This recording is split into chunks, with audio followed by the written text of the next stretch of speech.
Саламатсыңдар ма, оқушылар? Мен Бағжан Әлби Мәдғалиұлы, Әл-Фараби атындағы оқушылар сарайының бейнелеу өнері қосымша білім беру бөлімінің ағаштық көркемдеп ою мамандығы бойынша сабақ беремін.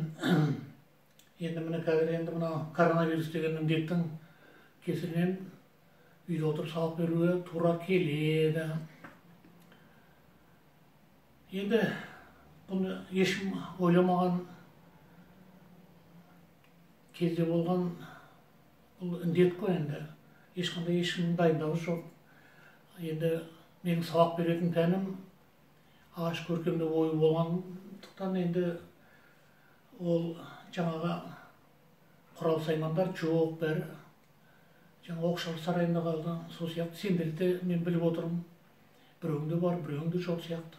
Сонда да уақытты босқа бөлтірмей, қолда бар затты пайдаланып, мына менің өз басым. Міне кәдімгі жай бор, мынаны угіл дейді. Кәдімгі көмір, ағаш күйіндісі күйреген. Мынау жай бор. Осымен міне екі жұмысты бітірдім. Енді үшінші міне ескізді бастадым.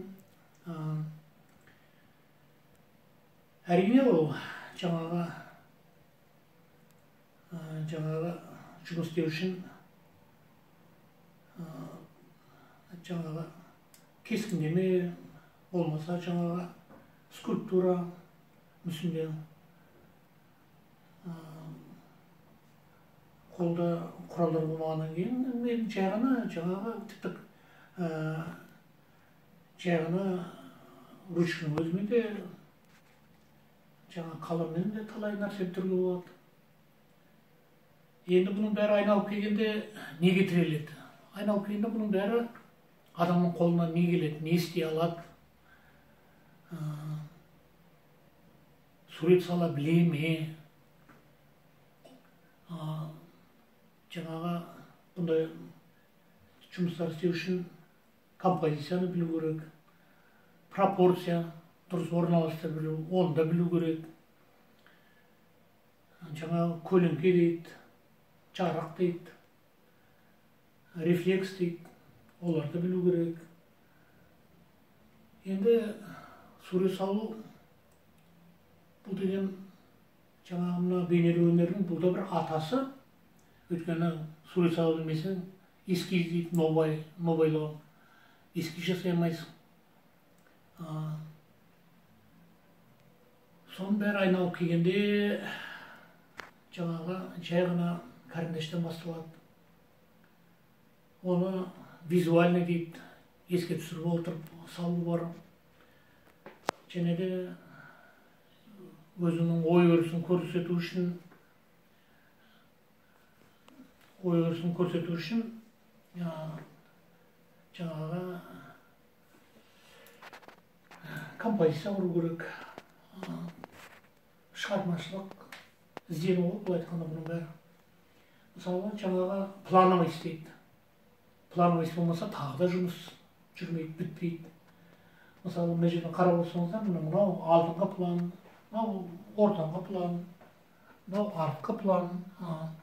Сол сияқты мына жерде мына теріс қарап отырған қыз бала алдыңғы план, апасы екінші, мынау үшінші, төртінші болып кете береді. Енді әрине оның бәрі сендер үшін әрине бұл қиын нәрселер, бірақ мен бұны көрсетіп отырған себебім жаңағы сурет сала білмесеңдер, бұның бәрін құра алмайсыңдар. Бұл біздің бірінші сабағымыздың басталуы.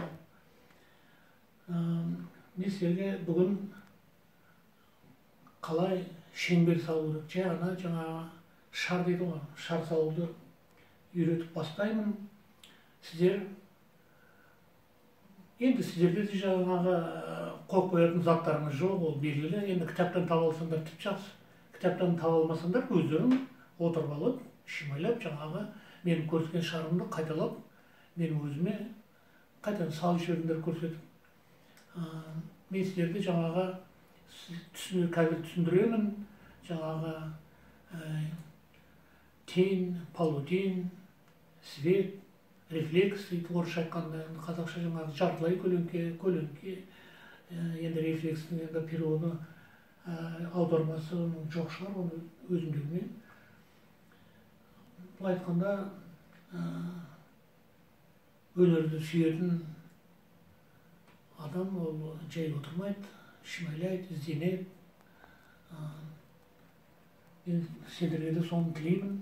Қолда бар материалдарыңызбен жұмыс істеңіздер. Ал қазір мен сабақ бастаймын. Көңіл бөліңіздер. Бұл